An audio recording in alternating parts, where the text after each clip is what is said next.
ಪ್ರೀತಿಯ ಜನಧ್ವನಿ ಕೇಳುಗರಿಗೆಲ್ಲ ನಮಸ್ಕಾರ. ಇದು ಜನಧ್ವನಿ ರೇಡಿಯೋ. ನಾನು ನಿಮ್ಮ ರೇಡಿಯೋ ಗೆಳೆಯ ಸುದೀಪ್. ಪ್ರಿಯ ಕೇಳುಗರಿಗೆಲ್ಲ ಎಂದಿನಂತೆ ತಮ್ಮೆಲ್ಲರಿಗೂ ತಾಲೂಕಿನ ಗ್ರಾಮಗಳ ಇತಿಹಾಸ, ಅಲ್ಲಿನ ವಿಶೇಷ ದೇವಾಲಯಗಳು, ಅಲ್ಲಿನ ವೈಭವಗಳ ಆಚರಣೆ ಹಾಗೂ ಮಹತ್ವ ಕುರಿತು ನಮ್ಮೂರ ವೈಭವ ಕಾರ್ಯಕ್ರಮಕ್ಕೆ ಆತ್ಮೀಯವಾದ ಸ್ವಾಗತ. ಇಂದಿನ ನಮ್ಮೂರ ವೈಭವ ಕಾರ್ಯಕ್ರಮದಲ್ಲಿ ಸರಗೂರು ಪಟ್ಟಣದ ಶ್ರೀ ಚಿಕ್ಕದೇವಮ್ಮನವರ ಜಾತ್ರಾ ಮಹೋತ್ಸವದ ಇತಿಹಾಸ, ಇಲ್ಲಿನ ವಿಶೇಷತೆ, ವೈಭವ ಮತ್ತು ಆಚರಣೆ ಮಾಹಿತಿ ನೀಡಲು ನಮ್ಮೊಂದಿಗಿದ್ದಾರೆ ಸರಗೂರು ಪಟ್ಟಣದ ನಾಯಕ ಸಮಾಜದ ಯಜಮಾನರುಗಳಾದ ಶ್ರೀಯುತ ನವೀನ್ ಕುಮಾರ್ ರವರು ಹಾಗೂ ಬೆಟ್ನಾಯ್ಕರವರು. ಇವರನ್ನು ಕಾರ್ಯಕ್ರಮಕ್ಕೆ ಸ್ವಾಗತಿಸಿ ಇಲ್ಲಿನ ಆಚರಣೆ, ವೈಭವ, ಇತಿಹಾಸಗಳ ಕುರಿತು ಒಂದಿಷ್ಟು ಮಾಹಿತಿಯನ್ನು ತಿಳಿಯೋಣ.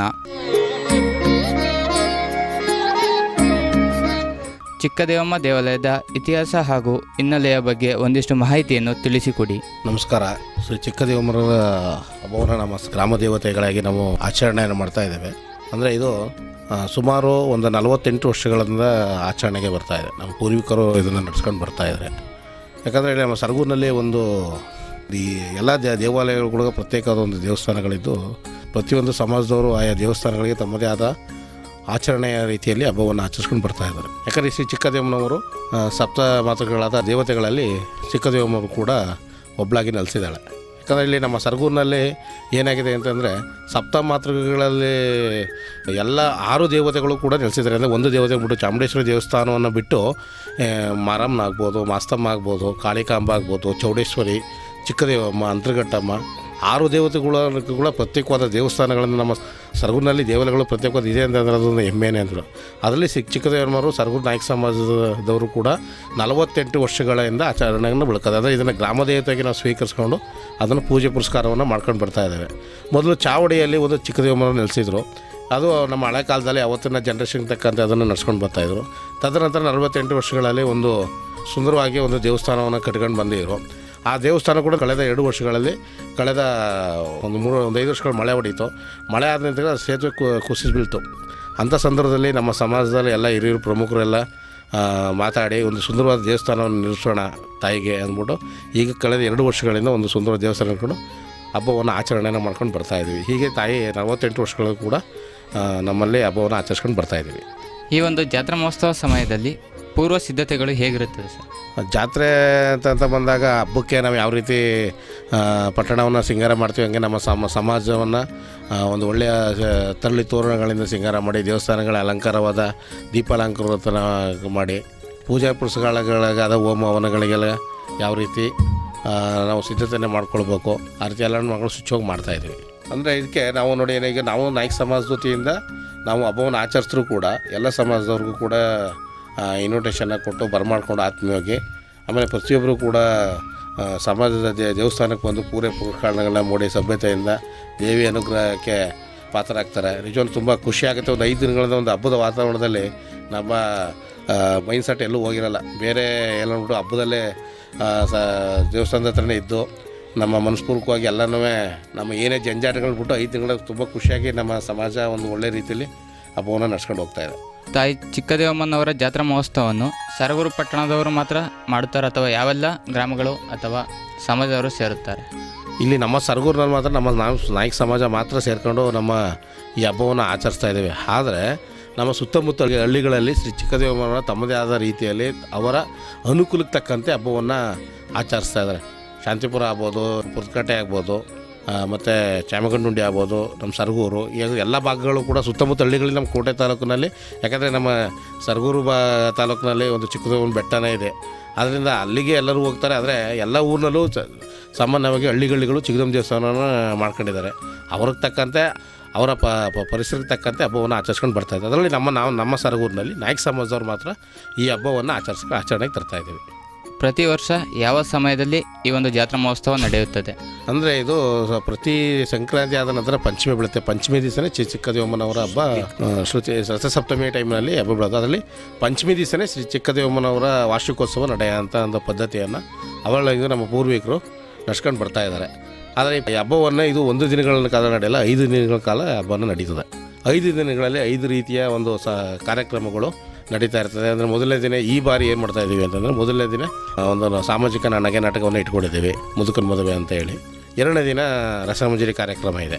ಧ್ರುವತಾರೆ ಮೆಲೋಡಿಸಿಂದ. 3ನೇ ದಿನ ಮಕ್ಕಳ ಸಾಂಸ್ಕೃತಿಕ ಕಾರ್ಯಕ್ರಮಗಳು ನಡೀತಾ ಇದೆ. ಮಕ್ಕಳ ಸಾಂಸ್ಕೃತಿಕ ಕಾರ್ಯಕ್ರಮದಲ್ಲಿ ನಮ್ಮ ಸರಗೂರಿನ ಪ್ರತಿಯೊಬ್ಬರು ಕೂಡ ಮಕ್ಕಳು ಇರ್ತಾರೆ, ದೊಡ್ಡವರು ಇರ್ತಾರೆ. ತಮ್ಮ ಕಲೆಯನ್ನು ಒಂದು ವೇದಿಕೆಯಲ್ಲಿ ಇದು ಮಾಡೋದು. ಯಾಕಂದರೆ ಸ್ಕೂಲ್ಗಳಲ್ಲಿ ಯುವನಂಡೆಗಳು ಈ ಥರ ನಡೀತಾ ಇದ್ದಾವೆ, ಶಾಲಾ ವಾರ್ಷಿಕೋತ್ಸವ. ಹಾಗೆ ನಮ್ಮ ಸಮಾಜದಲ್ಲಿ ಸಾಮಾನ್ಯವಾಗಿ ಇದನ್ನು ಪದ್ಧತಿ ತಂದವರೇ ನಮ್ಮ ನಾಯಕ ಸಮಾಜದಿಂದ. ಒಂದು ವೇದಿಕೆಯಲ್ಲಿ ಮಕ್ಕಳಿಗೊಂದು ಅವಕಾಶ ಕೊಡೋಣ, ತಮ್ಮ ಮಕ್ಕಳು ಒಂದು ಸಾಂಸ್ಕೃತಿಕ ಕಲೆಯನ್ನು ನೋಡ್ಕೊಂತ ಎಲ್ಲ ಆಸೆ ಪಡ್ತಾರೆ. ಅದೊಂದು ಆಚರಣೆಗೆ ತರಬೇಕು ಅಂತೇಳಿ ನಮ್ಮ ಸಮಾಜದಿಂದ ವತಿಯಿಂದ ಸಾಂಸ್ಕೃತಿಕ ಮೊಟ್ಟ ಮೊದಲಿಗೆ ಸರಗೂರಿನಲ್ಲಿ ನಮ್ಮ ನಾಯಕ ಸಮಾಜದಿಂದ ಪ್ರಾರಂಭ ಮಾಡೋದು. ಅದು ಯಶಸ್ವಿಯಾಗಿ ಇಲ್ಲಿಗಂಟು ಕೂಡ ಕಳೆದ 15 ವರ್ಷಗಳಿಂದನೂ ಕೂಡ ಯಶಸ್ವಿಯಾಗಿ ನಡ್ಕೊಂಡು ಬರ್ತಾಯಿದೆ. 4ನೇ ದಿವಸ ಏನಾಗಿರ್ತದೆ ಅಂದರೆ ಪ್ರಮುಖ ಬೀದಿಗಳಲ್ಲಿ ದೊಡ್ಡ ಪಲ್ಲಕ್ಕಿ ಉತ್ಸವವನ್ನು ತರ್ತೀವಿ. ಈಗ ಮೊದಲನೇ ದಿವಸ ಹೊಳೆಯಿಂದ ಕಪಿಲೇಂದ್ರ ಪೂರ್ಣಕುಂಬೆ ತಂದು ಕಲಾ ತಂಡಗಳೊಂದಿಗೆ ಹಬ್ಬವನ್ನು ಮಾಡ್ತೇವೆ. ಕೊನೆಯ ದಿನ ಪ್ರತಿ ಇಡೀ ರಾತ್ರಿ ಪೂರ್ತಿ ಎಲ್ಲ ಪ್ರಮುಖವಾದ ಬೀದಿಗಳಲ್ಲೂ ಚಿಕ್ಕದೇವನ ಪಲ್ಲಕ್ಕಿ ಉತ್ಸವ ಸಂಚರಿಸಿ ಎಲ್ಲ ಮನೆ ಮುಂದಕ್ಕೆಲ್ಲ ಹೋಗಿ ಪೂಜೆ ಪುರಸ್ಕಾರ ದೇವಿನ ಬರಮಾಡ್ಕೊಳ್ತಾರೆ.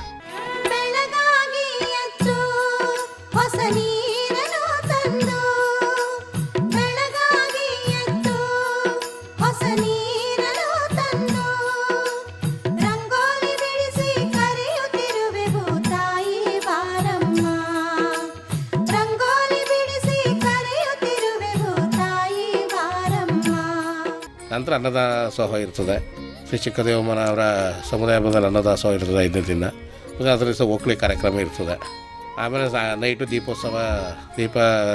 ಪಲ್ಲಕ್ಕಿ ತೆಪ್ಪೋತ್ಸವ ನಡೀತದೆ. ಇದರಲ್ಲಿ ಹಬ್ಬ ಮುಕ್ತಾಯ ಆಗ್ತದೆ. ಸರ್, ಈಗ ತಾವು ಮಾತನಾಡ್ತಾ ಹೇಳಿದ್ರಿ ಚಿಕ್ಕದೇವಮ್ಮನವರ ಜಾತ್ರಾ ಮಹೋತ್ಸವ ಸುಗ್ಗಿ ಕಾಲದಲ್ಲೇ ನಡೆಯುತ್ತದೆ ಅಂತ. ಆ ಒಂದು ನಡೆಯುತ್ತದೆ, ಅದರ ಒಂದು ವಿಶೇಷತೆ ಏನಿರುತ್ತೆ ಸರ್? ಸುಗ್ಗಿ ಕಾಲದಲ್ಲಿ ಹೇಗೆ ನಡೆಯುತ್ತೆ? ಅದೇ ಸುಗ್ಗಿ ಕಾಲದಲ್ಲಿ ಬರೋಂಥ ಪಂಚಮಿ ದಿವಸನೇ ಶ್ರೀ ಚಿಕ್ಕದೇವಮ್ಮನವ್ರದ್ದು ವರದಂತೆ ಆಗ ಅಂತ ಇರೋದು. ಅದು ಈಗ ಸುಗ್ಗಿ ಕಾಲ ಅಂದರೆ ಪಂಚಮಿ ಆದ 3 ದಿನಕ್ಕೇ ರಥಸಪ್ತಮಿ ಬೀಳುತ್ತದೆ. ಆ ರಥಸಪ್ತಮಿ ಹತ್ರದಲ್ಲೇ ಹಬ್ಬವನ್ನು ಆಚರಿಸೋದು. ಈಗ ಅದೊಂದು ಇರ್ತದೆ, ನಕ್ಷತ್ರಗಳು ಗಳಿಗೆಗಳ ಮುಖಾಂತರ ಹಬ್ಬ ಮಾಡೋದು. ಅದೇ ಪ್ರತಿ ವರ್ಷ ಪಂಚಮಿ ದಿವಸನೇ ಶ್ರೀ ಚಿಕ್ಕದೇವಮ್ಮನ ಹಬ್ಬ ನಡೆಯುತ್ತೆ. ಯಾವುದೇ ಒಂದು ಜಾತ್ರಾ ಮಹೋತ್ಸವ ಅಥವಾ ರಥೋತ್ಸವ ಯಾವುದೇ ಒಂದು ಕಾರ್ಯಕ್ರಮ ನಡೀಬೇಕು ಅಂತ ಹೇಳೋದಾದರೆ ಯುವಕರ ಪಾತ್ರ ಬಹಳ ಮುಖ್ಯವಾಗಿರುತ್ತದೆ. ಆ ಒಂದು ನಿಟ್ಟಿನಲ್ಲಿ ನೋಡೋದಾದರೆ ತಮ್ಮ ಈ ಒಂದು ಜಾತ್ರಾ ಮಹೋತ್ಸವ ಕಾರ್ಯಕ್ರಮದಲ್ಲಿ ಯುವಕರ ಪಾತ್ರ ಹೇಗಿರುತ್ತದೆ ಸರ್? ನಮ್ಮ ಸಮಾಜದಲ್ಲಿ ಇದೊಂದು ವಿಶೇಷ. ನೀವು ಕೇಳೋದು ತುಂಬ ಒಳ್ಳೆಯ ಪ್ರಶ್ನೆ. ಯಾಕಂದರೆ ಇವತ್ತಿನ ದಿವಸಗಳು ಯುವಕರ ಪಾತ್ರ ತುಂಬ ಇದೆ. ಯಾಕಂದರೆ ಯುವಕರು ನಮ್ಮ ಸಮಾಜದ ವತಿಯಿಂದ ನಾವು ಹೇಳ್ಬೇಕು ಅಂದರೆ ನಮ್ಮ ಯುವಕರಲ್ಲಿ ಹಬ್ಬವನ್ನು ಒಂದು ಉತ್ಸಾಹಕರಾಗಿ ಮಾಡ್ತಾರೆ. ಯಾವುದೇ ಗಲಾಟೆ ಘರ್ಷಣೆಗಳಿರಲ್ಲ. ಸಣ್ಣ ಪುಟ್ಟ ಹಬ್ಬ ಹರಿದಿನ ಅಂದರೆ ಇರುತ್ತೆ. ಆದರೆ ನಮ್ಮಲ್ಲೇ ಇದ್ಕೊಂಡು ಕೆಲವು ಕಟ್ಟುಪಾಡುಗಳನ್ನ ನಾವು ಮಾಡ್ಕೊಡ್ತೀವಿ. ಯಾಕಂದರೆ ಹಿರಿಯರು ತಮ್ಮದೇ ಆದ ಒಂದು ಶೈಲಿಯಲ್ಲಿದ್ದರೆ ಯುವಕರು ಹಬ್ಬವನ್ನು ಅವ್ರ ಮೈಂಡ್ಸೆಟ್ಟಿಗೆ ತಕ್ಕಂತೆ ಅವ್ರ ಅಭಿರುಚಿತನೇ ಹಬ್ಬನ ಆಚರಿಸ್ಬೇಕು ಅಂತಾರೆ. ಅದಕ್ಕೆ ಎಲ್ಲರಿಗೂ ಅವ್ರನ್ನ ಫ್ರೀ ಬಿಟ್ಟು ಅವ್ರನ್ನೇ ಮುಂಚೂಣಿಯಲ್ಲಿ ನಿಂತ್ಕೊಂಡು ನಾವು ಕಾರ್ಯಕ್ರಮನ ಯಶಸ್ವಿ ಮಾಡಿಕೊಡಿ ಅಂದ್ಬಿಟ್ಟು ಅವ್ರನ್ನೇ ಮುಂಚೂಣಿ ನಿಲ್ಲಿಸಿ ಕಾರ್ಯಕ್ರಮ ಆದರೆ ತುಂಬ ಯಶಸ್ವಿಯಾಗಿ ಉತ್ಸಾಹಕರಾಗಿ ಹಬ್ಬದಲ್ಲಿ ಎಲ್ಲ ತುಂಬ ಒಂದು ಸಭ್ಯತೆಯಿಂದ ನಡ್ಕೊಳ್ತಾರೆ. ಅದರಲ್ಲಿ ನಮಗೆ ಅದೊಂದು ಮೆಚ್ಚುಗೆ ಇದೆ ನಮ್ಮ ನಾಯಕ ಸಮಾಜದಲ್ಲಿ. ಈಗ ಒಂದು ಜಾತ್ರಾ ಮಹೋತ್ಸವ ನಡೀತದೆ ಅಂತ ಹೇಳೋದಾದರೆ ಆ ಒಂದು ಜಾತ್ರಾ ಸಮಯದಲ್ಲಿ ಏನಾದರೂ ಅನಿಶ್ಚಿತವಾಗಿ ಅಥವಾ ಅನಿರೀಕ್ಷಿತವಾಗಿ ಅಜ್ಞಾನಗಳು ಏನಾದರೂ ಒಂದು ಸಂಭವಿಸಬಹುದು. ಆ ಒಂದು ನಿಟ್ಟಿನಲ್ಲಿ ನೋಡೋದಾದರೆ ತಮ್ಮ ಈ ಒಂದು ಜಾತ್ರಾ ಮಹೋತ್ಸವ ಸಮಯದಲ್ಲಿ ಏನೆಲ್ಲ ಮುಂಜಾಗ್ರತಾ ಕ್ರಮಗಳನ್ನು ವಹಿಸಲಾಗುತ್ತದೆ? ಯಾಕಂದರೆ ಎಲ್ಲ ರೀತಿ ನೋಡೋ ಈಗ ನಿಜ ಒಂದು ಹಬ್ಬ ಈಗ ಕಳೆದ ಬಡೆ ಕುಂಭಮೇಳದಲ್ಲಿ ಒಂದು ಅಜ್ಞಾನ ವಿಗಡ ಇದೆ ಮೊನ್ನೆ ಭಾಗದಲ್ಲಿ. ಇದು ಒಂದು ಸೂಕ್ಷ್ಮವಾದ ಒಂದು ವಿಚಾರ. ಯಾಕಂದರೆ ನಾವು ಇದಕ್ಕೆ ಸಂಬಂಧಪಟ್ಟಂಗೆ ಪೊಲೀಸ್ ಇಲಾಖೆ ಇರ್ಬೋದು, KBಗೆ ಸಂಬಂಧಪಟ್ಟಂಗೆ ಕರೆಂಟು ವಿದ್ಯುತ್ ಹಾಗೆಲ್ಲ ಪರ್ಮಿಷನ್ನ ತಗೊಂಡು ಮುಂಚೂಣಿಯಲ್ಲಿ ನಾವು ನಿಂತ್ಕೊಂಡು ಮುಂಜಾಗ್ರತೆಗೆ ನಾವು ಯಜಮಾನರುಗಳಂತ ಇರ್ತೀವಿ. ಸಮಾಜದ ಯಜಮಾನರಿಗೆ ಪಾತ್ರ ಜಾಸ್ತಿ ತುಂಬ ಜವಾಬ್ದಾರಿ ಇರ್ತದೆ. ಆ ಜವಾಬ್ದಾರಿ ಇಟ್ಕೊಂಡು ಆ ಇಲಾಖೆಗಳಿಗೆ ಸಂಬಂಧಪಟ್ಟಂಥ ಇಲಾಖೆಗಳನ್ನ ಸಂಪರ್ಕ ಮಾಡಿ ಯಾವುದೋ ಅನಿರೀಕ್ಷಿತವಾದ ಘಟನೆಗಳು ನಡೀಬಾರ್ದು ಅಂದ್ಬಿಟ್ಟು ಅವ್ರ ಸಹಾಯದಿಂದ ನಾವು ಕಾರ್ಯಕ್ರಮನ ಆಯೋಜನೆ ಮಾಡ್ತಾಯಿದ್ದೀವಿ. ಯಾಕಂದರೆ ನಾವು ಇಲ್ಲಿ 15 ದಿವಸ ಮುಂಚೆಗೆ ನಾವು ಸಮಾಜದಲ್ಲಿ ಒಂದು ಪ್ರಿಕಾಷನ್ ಆಗಿ ಪ್ರತಿಯೊಂದು ನಮಗೆ ಸಂಬಂಧಪಟ್ಟ ಕೆಲವು ಇಲಾಖೆಗಳಿವೆ. ಪೊಲೀಸ್ ಇರ್ಬೋದು, ರೆವೆನ್ಯೂ ಇರ್ಬೋದು, ಅಗ್ನಿಶಾಮಕದವರು, ನೀವು ಹೇಳೋದು ಒಳ್ಳೆಯದಾಗಿ ಇನ್ನೂ ಕೆಲವರು ಇದ್ದಾರೆ. ಪ್ರತಿಯೊಬ್ಬರೂ ನಾವು ವಿಶ್ವಾಸಕ್ಕೆ ತಗೊಂಡು ಅವರು ನಮಗೆ ಸಹಾಯ ಮಾಡ್ತಾರೆ, ಒಪ್ಕೊಂಡಿದ್ದಾರೆ ಅದೆಲ್ಲ. ಈಗ ನಾವು ಯಾಕಂದರೆ ಎಲ್ಲರಿಗೂ 15 ಒಂದು 20 ದಿನ ಮುಂಚೆಗೆ ಒಂದು ಸಮಾಜದಲ್ಲಿ ಮೀಟಿಂಗ್ ಕರೆದು ಸಮಾಜದಿಂದ ಎಲ್ಲ ಯಾವ ಇಲಾಖೆಗಳಿಗೆ ಏನೇನು ಪತ್ರಗಳ ಮನವಿಯನ್ನು ತಲುಪಿಸಿ ಅವ್ರ ಕಡೆ ಸಹಕಾರ ಕೋರ್ಟ್ಗಳಿಗೆ ಅಚ್ಚುಕಟ್ಟಾಗಿ ಮುಂಜಾಗ್ರತಾ ಕ್ರಮಗಳನ್ನ ನಾವು ತಗೊಂಡಿದ್ದೀವಿ. ಶ್ರೀ ಚಿಕ್ಕದೇವಮ್ಮನವರ ಜಾತ್ರಾ ಮಹೋತ್ಸವ ಎಷ್ಟು ದಿನಗಳ ಕಾಲ ನಡೆಯುತ್ತದೆ ಹಾಗೂ ಆ ದಿನಗಳ ವಿಶೇಷತೆ ಬಗ್ಗೆ ತಿಳಿಸಿಕೊಡಿ ಸರ್. ಯಾಕಂದರೆ ಈ ವಿಚಾರದಲ್ಲಿ ಹೇಳ್ಬೇಕು ಅಂತಂದರೆ ಫೆಬ್ರವರಿ 2ನೇ ತಾರೀಕಿಂದ ಹಬ್ಬ ಶುರುವಾಗುತ್ತೆ. 2ನೇ ತಾರೀಕಿಂದ 2ನೇ ತಾರೀಕು ಮೊದಲನೇ ದಿನ ಸಾಮಾಜಿಕ ನಗೆ ನಾಟಕ ಇದೆ, ಮುದುಕನ ಮದುವೆ ಅಂತ ಹೇಳಿ. ಪುನಃ 2ನೇ ದಿನದ ಕಾರ್ಯಕ್ರಮವೂ ಪೂಜೆ ಪುರಸ್ಕಾರ ಮಹಾಮಂಗಳಾರತಿಯಲ್ಲಿ ಆಗುತ್ತೆ. ಸಂಜೆ 8 ಗಂಟೆಗೆ ಒಂದು ರಸಮಂಜರಿ ಕಾರ್ಯಕ್ರಮವೂ ಕೂಡ 8 ಗಂಟೆಗೆ ಶ್ರೀ ಚಿಕ್ಕದೇವಮ್ಮರ ವೃತ್ತದಲ್ಲೇ ಎಲ್ಲ ಕಾರ್ಯಕ್ರಮಗಳು ಆಯೋಜನೆ ಆಗೋದು ಅದಾಗುತ್ತೆ 2ನೇ ದಿನ. 3ನೇ ದಿನದ ಕಾರ್ಯಕ್ರಮ ಮಕ್ಕಳ ಸಾಂಸ್ಕೃತಿಕ ಕಾರ್ಯಕ್ರಮ ರಾತ್ರಿ 8 ಗಂಟೆಗೆ ಕೂಡ ಆಗುತ್ತೆ. ಎಲ್ಲ ಸಮಾಜದವರೆಲ್ಲ ಸೇರಿರ್ತಾರೆ. ಪ್ರತಿಯೊಂದು 4ನೇ ದಿನ ಉತ್ಸವಗಳು ಪ್ರತಿ ದಿನ ರಾತ್ರಿ ಅವತ್ತಿನ ಚಿಕ್ಕ ಉತ್ಸವ ನಡೀತದೆ. ಅವತ್ತು ದಿವಸ ಫೈನಲ್ ಆಗಿ ಎಲ್ಲ ರಾಜಬೀದಿಗಳಲ್ಲೂ ಉತ್ಸವ ನಡೀತದೆ.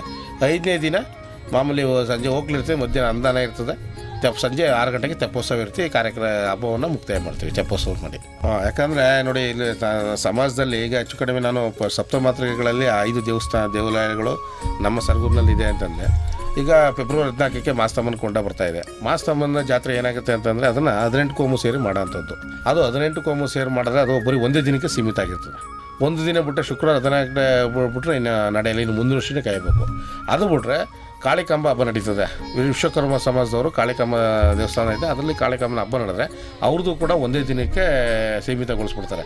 ಇಲ್ಲಿ 5 ದಿನ ನಡೆಯುವಂಥ ಹಬ್ಬಗಳು ಅಂತಂದರೆ ನಮ್ಮ ನಾಯಕ ಸಮಾಜ ವತಿಯಿಂದ ಮಾಡೋ ಶ್ರೀ ಚಿಕ್ಕದೇವಮ್ಮನವರ ಉತ್ಸವ. ಅದು ಬಿಟ್ಟರೆ ತೊಗಟವೀರ ಕ್ಷತ್ರಿಯ ಸಮಾಜದವ್ರು ಮತ್ತು ಶ್ರೀ ಚೌಡೇಶ್ವರಿಯ ವರ್ಧಂತಿ ಮಹೋತ್ಸವ, ಅದು 5 ದಿನಗಳು. ಅದರಲ್ಲಿ 2 ಸಮಾಜದವ್ರು ಮಾತ್ರ ಈ ದೇವಿಯ 5 ದಿನಗಳ ಆರಾಧನೆಗಳನ್ನು ಮಾಡ್ತಾರೆ. ಆದರೆ ವಿಶೇಷವಾಗಿ ಹೇಳ್ಬೇಕು ಅಂತಂದರೆ, ಈಗ ತೊಗಟವೀರ ಸಮಾಜದವ್ರು ಏನು ಮಾಡ್ತಾರೆ ಅಂದರೆ ಆಯಾ ಸಮಾಜಕ್ಕೆ ತಕ್ಕ ಅವರವರ ಸಮಾಜದಲ್ಲಿರೋ ಪರಿಸ್ಥಿತಿ ತಕ್ಕಂತೆ ಉತ್ಸವನ ಮಾಡ್ತಾರೆ. ಅಂದರೆ ನಮ್ಮ ನಾಯಕ ಸಮಾಜದಲ್ಲಿ ಎಲ್ಲ ಸಮಾಜದ ರಾಜಬೀದಿಗಳಿಗೆ ಹೋಗಿ ಇಡೀ ಬೆಳಗ್ಗೆ ಒಂದು ಸಂಜೆ 9 ರಾತ್ರಿ 9 ಗಂಟೆಗೆ ಅಂದರೆ ಬೆಳಗಿನ ಜಾವ 6 ಗಂಟೆವರೆಗೂ ಎಲ್ಲ ಸರಗೂರಿನ ಪ್ರಮುಖ ಬೀದಿಗಳಿಗೆ ನಾವು ಲಿಂಗಾಯತ ಸಮಾಜದ ಬೀದಿಗೆ ಹೋಗುತ್ತೆ, ವಿಶ್ವಕರ್ಮ ಸಮಾಜದ ಬೀದಿಗೆ ಹೋಗುತ್ತೆ, ಮತ್ತು ಅಂಬೇಡ್ಕರ್ ಸಮಾಜ ಇಲ್ಲೆಲ್ಲ ಬಳಸ್ಕೊಂಡು ಸಂತ ಮಾಸ್ತಮ್ಮ ಬಳಸ್ಕೊಂಡು ಪುನಃ ಒಂದೇ ವಾರ್ಡ್ಗೆ ಬಸ್ ಸ್ಟ್ಯಾಂಡ್ಗೆ ಹೋಗಿ ಒಂದೇ ವಾರ್ಡೆಲ್ಲ ಬಳಸ್ಕೊಂಡು ಬರೋರಿಗೆ ಬೆಳಗಿನ ಜಾವ 6 ಗಂಟೆ ಆಗುತ್ತೆ. ಅಂದರೆ ಎಲ್ಲ ಸಮಾಜದ ಬೀದಿಗಳಿಗೆಲ್ಲ ಹೋಗಿ ಶ್ರೀ ಚಿಕ್ಕದೇವಮ್ಮ ಉತ್ಸವ ಪಲ್ಲಕ್ಕಿ ಉತ್ಸವ ಹೋಗುತ್ತೆ. ಇಡೀ ರಾತ್ರಿ ಉತ್ಸವ ಇರುತ್ತೆ. ಪೂಜೆ ಪುಸ್ತಕಗಳು ಪ್ರತಿಯೊಂದು ಸಮಾಜದವರು ಕೂಡ ತಾಯಿಗೆ ಪೂಜೆ ನೀಡಿ ಪ್ರಸಾದವನ್ನು ಹಂಚಿ ತಾಯಿ ಕೃಪೆಗೆ ಪಾತ್ರ ಆಗ್ತಾರೆ ಅಂತ ಹೇಳ್ಬೋದು. ಅದೊಂದು ವಿಶೇಷತೆ. ಯಾಕಂದ್ರೆ ಎಲ್ಲೂ ನಡೆಯಲ್ಲ, ಬೆಳಗಾನ ಇಡೀ ರಾತ್ರಿ ನಮ್ಮ ಉತ್ಸವದಲ್ಲಿ ಎಲ್ಲೂ ನಡೆಯಲ್ಲ. ಈಗ ಗಣಪತಿ ವಿಸರ್ಜನೆ ಬಂದಾಗ ಆಡೋ ಗಿಡಗಳು DJ ಹಾಕೊಂಡು ಕುಣ್ಕೊಂಡು ಅವತ್ತಿನ ಯುವಕರು ಗಣಪತಿ ಬಿಟ್ಬಿಟ್ಟು 12 ಗಂಟೆಗೆ ಸೀಮಿತ ಮಾಡ್ಬಿಡ್ತಾರೆ. ಆದರೆ ನಮ್ಮ ಚಿಕ್ಕದೇವನವ್ರ ಉತ್ಸವ ಇರೋದು ಇಡೀ ರಾತ್ರಿ ಇಡೀ ಸರಗೂರಿನಲ್ಲಿ ಸಂಚರಿಸ್ತಾಳೆ ಅವತ್ತೊಂದು ದಿವಸ ಅಂತ ಹೇಳ್ಬೋದು. ಅದೊಂದು ತುಂಬ ಖುಷಿ ಆಗುತ್ತೆ ಅದೊಂದು ಮಾತಾಡೋಕ್ಕೆ. ಈ ಒಂದು ಜಾತ್ರಾ ಮಹೋತ್ಸವಕ್ಕೆ ಆಗಮಿಸುವಂತಹ ಸಾರ್ವಜನಿಕರಿಗೆ ಶೌಚಾಲಯದ ವ್ಯವಸ್ಥೆ ಇರ್ಬೋದು, ಕುಡಿಯೋ ನೀರಿನ ವ್ಯವಸ್ಥೆ ಆಗಿರ್ಬೋದು, ಇನ್ನಿತರ ವ್ಯವಸ್ಥೆಗಳು ಏನೆಲ್ಲ ಈ ಪ್ರಸ್ತುತ ಈ ಒಂದು ದೇವಾಲಯದಲ್ಲಿ ಯಾವೆಲ್ಲ ಸೌಕರ್ಯಗಳ ಅಥವಾ ವ್ಯವಸ್ಥೆಗಳ ಸಿದ್ಧತೆ ಇರುತ್ತೆ ಸರ್? ನಮ್ಮ ಸಮಾಜದಲ್ಲಿ ಪೂಜೆ ಪುರಸ್ಕಾರಗಳಿಗೆ ಬಂದು ಹೋಗೋರಿಗೆ ಕುಡಿಯೋ ನೀರಿನ ವ್ಯವಸ್ಥೆ ತುಂಬ ಇರ್ತದೆ. ಶೌಚಾಲಯದ ಅವಶ್ಯಕತೆ ಇರಲ್ಲ ಅಲ್ಲಿ, ಯಾಕಂದರೆ ಇಲ್ಲಾಂದ್ರೆ ಅದು ಅವಶ್ಯಕತೆ ಇಲ್ಲ. ಹಿಂಗೆ ಹೋಗಿ ಒಂದು 10 ನಿಮಿಷ ಶೌಚಾಲಯ ಎಮರ್ಜೆನ್ಸಿ ಬೇಕು ಅಂದಾಗ ಪಕ್ಕದಲ್ಲೇ ನಮ್ಮ ಸಮುದಾಯ ಭವನ ಇದೆ, ಅದರಲ್ಲೇ ಸಮುದಾಯಕ್ಕೆ ಸಂಬಂಧ. ಅದು ಯಾವುದೋ ಈ ಟೈಮ್ನಲ್ಲಿ ಮದುವೆಗೆ ಏನೂ ಕೊಡಲ್ಲ, ಯಾಕಂದ್ರೆ ಸಮಾಜದ ಕೆಲಸಕ್ಕೋಸ್ಕರನೇ ಇದನ್ನು ಉಪಯೋಗ. ಅಲ್ಲಿ ಶೌಚಾಲಯಗಳ ವ್ಯವಸ್ಥೆ ಮಾಡಿದ್ದೀವಿ. ಅಲ್ಲಿ ದಿನನಿತ್ಯ ಕಾರ್ಯಕ್ರಮಗಳನ್ನ ಸಾರ್ವಜನಿಕರಲ್ಲಿ ಕಲಾ ತಂಡಗಳು ಬಂದದ್ದೇ ಅದರಲ್ಲಿ ಅದನ್ನು ಬಳಸ್ಕೊಂಡು ಇದು ಮಾಡ್ಕೋಬೋದು. ಅದೇ ಕುಡಿಯೋ ನೀರಿನ ವ್ಯವಸ್ಥೆ ತುಂಬ ಇರ್ತದೆ. ಪುನಃ ಅಚ್ಚುಕಟ್ಟಾಗಿ ರಸ್ತೆಗಳನ್ನೆಲ್ಲ ಅಚ್ಚುಕಟ್ಟಾಗಿ ನೀಟಾಗಿ ಇಟ್ಕೊಳ್ಳೋಂಥ ಒಂದು ಸ್ವಚ್ಛತೆಯನ್ನು ಕಾಪಾಡ್ಕೊಂಡು ಕೂಡ ಬೀದಿ ಒಳಗೆ, ಅದು ದೇವಸ್ಥಾನದ ರೋಡಲ್ಲ, ಇಡೀ ನಾಯಕ ಸಮಾಜದ ಪ್ರತಿಯೊಂದು ಬೀದಿಲೂ ಕೂಡ ಸ್ವಚ್ಛತೆಯನ್ನು ಕಾಪಾಡ್ಕೊಂಡು ಬರ್ತಾಯಿದ್ದೀವಿ. ಅದಕ್ಕೆ ನಾವು ಪಟ್ಟಣ ಪಂಚಾಯತಿ ಕೂಡ ಅದಕ್ಕೆ ನಮಗೆ ಸಹಕಾರವನ್ನು ನೀಡ್ತಾ ಇದೆ. ಈಗಿನ ಯುವಕರಿಗೆ ಹಳೆಯ ಸಂಸ್ಕೃತಿ ಸಂಪ್ರದಾಯ ಇವುಗಳನ್ನು ಹೇಗೆ ಪರಿವರ್ತನೆ ಮಾಡಲಾಗ್ತದೆ ಸರ್? ಇದು ಯಾಕಂದರೆ ಇವತ್ತು ನಾವು ಅದನ್ನು ಭಾಳ ಗಂಭೀರವಾಗಿ ಯಾಕಂದರೆ ನಮ್ಮಲ್ಲಿ ಎಲ್ಲರೂ ನಮ್ಮ ಹಳೆಯ ಸಂಸ್ಕೃತಿಯನ್ನು ಮರಿತಾ ಇರೋವಂಥ ಪರಿಸ್ಥಿತಿ ಬರ್ತಾಯಿದೆ. ಇವತ್ತಿನ ಜನ್ರೇಷನ್ ಯಾಕಂದರೆ ಆದರೆ ನಾವೇನು ಮಾಡಿದ್ವಿ ನಾವು ನಮ್ಮ ಸನಾತನ ಸಂಸ್ಕೃತಿಯಲ್ಲಿ ಹಬ್ಬ ಆಚರಣೆಗಳು ಪ್ರಮುಖವಾದ ಘಟ್ಟ ಅಂತಲೇ ಹೇಳ್ಬೋದು. ಪ್ರತಿಯೊಂದು ಹಳ್ಳಿಗಳಲ್ಲಿ ಊರೇ ಆಗಲಿ, ಯಾಕಂದರೆ ಅದನ್ನು ಬದಲಾವಣೆ ಮಾಡ್ಕೊಂಡು, ಯಾಕಂದರೆ ಇವತ್ತಿನ ನಡೀತಾ ಇರೋಂಥ ಉತ್ತರ ಪ್ರದೇಶದ ಕುಂಭಮೇಳ ನೋಡಿ, ಬೇರೆ ದೇಶದವ್ರಿಗೂ ಪಾಶ್ಚಾತ್ಯರು ಕೂಡ ನಮ್ಮ ಸಂಸ್ಕೃತಿನ ಇಷ್ಟಪಡ್ತಾ ಇದ್ದಾರೆ. ಆದರೆ ನಮ್ಮಲ್ಲಿ ಸಂಸ್ಕೃತಿ ಪಲಾಯನ ಹಾಕೋಂಥ ಒಂದು ಪರಿಸ್ಥಿತಿ ನಿರ್ಮಾಣ ಆಗ್ತಾಯಿದೆ. ಅದನ್ನು ಸಮಾಜದಲ್ಲಿ ನಾವು ದುಃಖದಿಂದ ಪಡೆಯುವಂಥ ವಿಚಾರ. ಆದರೆ ನಮ್ಮ ಸಂಸ್ಕೃತಿನ ಉಳಿಸ್ಕೊಳ್ಳೋಕ್ಕೋಸ್ಕರ ಹಬ್ಬ ಆಚರಣೆಗಳು ಸಂಪ್ರದಾಯಗಳು ನಡ್ಕೊಂಡು ಹೋಗೋದು ಸೂಕ್ತ. ಆದ್ದರಿಂದ ಆಚರಣೆಗಳು ವ್ಯತ್ಯಾಸ ಆಗಿರ್ಬೋದು, ಬಟ್ ಪದ್ಧತಿ ಒಂದೇ ರೀತಿ ಇರ್ತದೆ. ಇವತ್ತಿನ ಜನ್ರೇಷನ್ ತಕ್ಕಂತೆ ಈಗ ಫಸ್ಟ್ ಹಳಬರು ಮಾಡ್ತಾಯಿದ್ರು, ಆಗ ಬರೀ ಮೆರವಣಿಗೆ ತಂದು ಬಿಟ್ಬಿಡ್ತಾರೆ. ಇವಾಗ ನಮ್ಮ ಮನಸ್ಥಿತಿ ಏನಿದೆ, ಒಂದು 5 ದಿನ ಕಾರ್ಯಕ್ರಮ ಮಾಡಬೇಕು, ಒಂದು ಕಲಾ ತಂಡಗಳು ಕರೆಸ್ಬೇಕು, ಒಂದೆರಡು. ಈಗ ಕಲಾ ತಂಡ ಮೊದಲನೇ ದಿವಸ ಇರೋಂಗೆ ಕಂಸಾಳೆ ಇರ್ತದೆ, ಡೊಳ್ಳು ಕುಣಿತ ಇರ್ತದೆ. ಈ ಬಾರಿ ಪೂಜಾ ಕುಣಿತನೂ ಕರೆಸೋಂಥ ಒಂದು ಪ್ರಯತ್ನವನ್ನು ಮಾಡ್ತಾಯಿದ್ವಿ. ವೀರಗಾಸೆ ನಮ್ಮ ಸಮಾಜದಿಂದ ಕರೆಸ್ಕೊಂಡು ಕೋಲಾರಗಳಿಂದ ದೇವಸ್ಥಾನಕ್ಕೆ ಬರ್ತಾಯಿದ್ದೆವು. ಅದು ಆ ಥರ ಇದ್ದಾಗ ಜನಗಳಲ್ಲಿ ಒಂದು ಹುಮ್ಮಸ್ಸು ಬರಬೇಕು. ಯಾಕಂದರೆ ನಾವು ಜನಗಳಲ್ಲಿ ಮನಸ್ಸು ಖುಷಿ ಆಗೋಂಥ ಒಂದು ತಂಡಗಳು ಕರೆಸಿದಾಗ ಒಂದು ಅವೇರ್ನೆಸ್ ಮೂಡ್ದಂಗೆ ಆಗುತ್ತೆ. ಯಾಕಂದರೆ ಅವೆಲ್ಲ ಈಗ ನಾವು ದಸರಾಗಳಲ್ಲಿ ನೋಡ್ತಾ ಇದ್ದೋ ಕಲಾ ತಂಡಗಳನ್ನ ನಾವು ಹಬ್ಬಗಳು ಕರೆಸಿದಾಗ ಸರಗೂರು ಈ ಥರ ಮಾಡಿದ್ರು ಅಂದ್ಕೊಂಡು ಬದಲಾವಣೆ ಆಗೋ ರೀತಿಯಲ್ಲಿ ಸಂಪ್ರದಾಯಗಳನ್ನ ಮಾಡ್ಕೊಂಡು ಹೋಗ್ಬೇಕು. ಆ ರೀತಿಯಲ್ಲಿ ಹಬ್ಬನ ಈ ರೀತಿಯಲ್ಲಿ ಆಚರಣೆ ಮಾಡಬೇಕು ಅನ್ನೋ ಒಂದು ವ್ಯವಸ್ಥೆ ಇದ್ದಂಗೆ ಕಟ್ಟುನಿಟ್ಟಾಗಿ ಮಾಡ್ತಾಯಿದ್ದೀವಿ. ನಾವೀಗ ಕಾರ್ಯಕ್ರಮದ ಕೊನೆಯ ಹಂತದಲ್ಲಿದ್ದೇವೆ. ಕೊನೆಯದಾಗಿ ಈ ದೇವಾಲಯದ ಬಗ್ಗೆ ಅಥವಾ ದೇವರ ಬಗ್ಗೆ ನಮ್ಮ ಜನಧ್ವನಿ ಕೇಳುಗರಿಗೆ ನಿಮ್ಮ ಕಿವಿ ಮಾತು. ಚಿಕ್ಕದೇವಮ್ಮನವರು ಭಾಳ ಶಕ್ತಿ ದೇವತೆ. ಯಾಕಂದರೆ ಆರಾಧಿಸಿದಂಗೆ ಕೈ ಹಿಡಿಯೋಂಥ ದೇವತೆ ಅಂತಂದರೆ ಸಪ್ತಮಾತೆಗಳು ಇದು ಒಂದು. ಯಾಕಂದರೆ ಎಲ್ಲರೂ ಚಿಕ್ಕದೇವಮ್ಮನ ಬೆಟ್ಟಕ್ಕೆ ಅದಕ್ಕೊಂದು ದೇವಸ್ಥಾನ ನಿರ್ಮಾಣ ಮಾಡಿ ಒಂದು ಬೆಟ್ಟದಲ್ಲಿ ಇದ್ದಾರೆ ಅಂತಂದರೆ ಅದು ಪವಿತ್ರವಾಗಿರೋ ಗಂಟೆ ನಾವು ಆ ತಾಯಿಗೆ ನಾವು ಸನ್ನಿಧಾನಕ್ಕೆ ಹೋಗುವಂಥದ್ದು. ಆದರೆ ಅದು ಗ್ರಾಮ ದೇವತೆಗೆ ನಮ್ಮ ಸರಗೂರು ನೆಲೆಸಿದ್ದಾಳೆ ಅಂದರೆ ಅದು ತುಂಬ ಖುಷಿ. ಯಾಕಂದರೆ ಎಲ್ಲರೂ ಆ ದೇವಿಯ ಕೃಪೆಗೆ ಪಾತ್ರ ಆಗ್ತಾರೆ. ಯಾಕಂದರೆ ಭಾಳ ಶಕ್ತಿ ದೇವತೆ, ನಾವು ಕೇಳೋದನ್ನೆಲ್ಲ ಕೊಡೋವಂಥ ದೇವತೆ ಅಂತಲೇ ಹೇಳ್ಬೋದು. ನಾವು ಮನಸ್ಸಲ್ಲಿ ಆರಾಧಿಸ್ಕೊಂಡಂದೆಲ್ಲ ಎಲ್ಲ ನೀಡಿದ್ದಾರೆ, ಅದು ನಾವು ರೂಢಿಯಾಗಿರ್ಬೇಕು. ಈಗ ಇನ್ನೊಂದು ವಿಶೇಷ ಅಂದರೆ ನಮ್ಮ ಹಿಂದೂ ಧರ್ಮದಲ್ಲಿ ಎಲ್ಲ ದೇವರುಗಳೆಲ್ಲ ಬೆಟ್ಟದ ಮೇಲೆ ಇದೆ ಅಂತಂದರೆ ನಮ್ಮ ಶ್ರಮನ ಹಾಕಿ ದೇವ್ರನ್ನ ನಾವು ಪಾದವನ್ನು ಮುಟ್ಟಬೇಕು ಅನ್ನೋದು ಒಂದು ಸನಾತನ ಧರ್ಮದಲ್ಲಿ ಇರ್ಬೋದು ಅಂತ ನಾವು ಅಂದ್ಕೊಂಡಿದ್ದೀವಿ. ಅಂದರೆ ಮನುಷ್ಯ ದಂಡಿಸಿ ಮೇಲಕ್ಕೆ ಹೋದಾಗ ದೇವರ ಒಂದು ಕೃಪೆಗೆ ಪಾತ್ರ ಆಗ್ಬೋದು ಅಂತ ನನ್ನ ಒಂದು ಭಾವನೆ. ಅದರಿಂದ ಭಾಳ ಶಕ್ತಿಯುತ ಆಗೋದ್ರಿಂದ ದೇವ್ರನ್ನ ಕಣ್ತುಂಬ ಆಧರಿಸ್ರೆ ದೇವಿ ಕೈ ಹಿಡಿತಾಳೆ ಅನ್ನೋದು ನಂಬಿಕೆ. 2ರಿಂದ 7ನೇ ತಾರೀಕು ಗಂಟ ಹಬ್ಬ ಯಶಸ್ವಿಯಾಗಿ ತುಂಬ ವಿಜೃಂಭಣೆ ನಡೀತದೆ. ಆ ಇಬ್ಬರು ವಿಜೃಂಭಣೆ ಕಂಡುಗಳು ದಯವಿಟ್ಟು.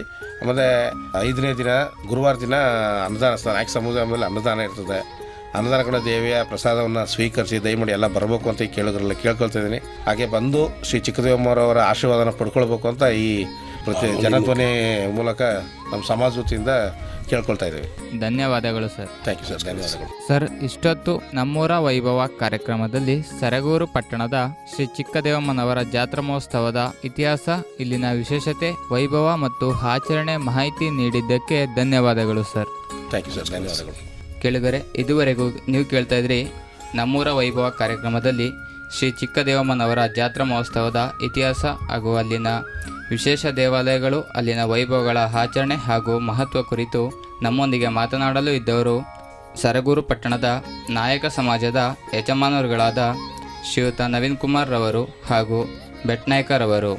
ಇದು ಇವತ್ತಿನ ನಮ್ಮೂರ ವೈಭವ ಕಾರ್ಯಕ್ರಮ. ಮತ್ತೆ ಮತ್ತೊಂದು ನಮ್ಮೂರ ವೈಭವ ಕಾರ್ಯಕ್ರಮದಲ್ಲಿ ಭೇಟಿಯಾಗ್ತೇನೆ. ಅಲ್ಲಿಯವರೆಗೂ ನೀವು ಕೇಳ್ತಾ ಇರಿ ಜನಧ್ವನಿ ರೇಡಿಯೋ 90.8 ಕಂಪನಾಂಕದಲ್ಲಿ ಸರಗೂರಿನಿಂದ ಪ್ರಸಾರವಾಗುತ್ತಿದೆ. ನಮಸ್ಕಾರ.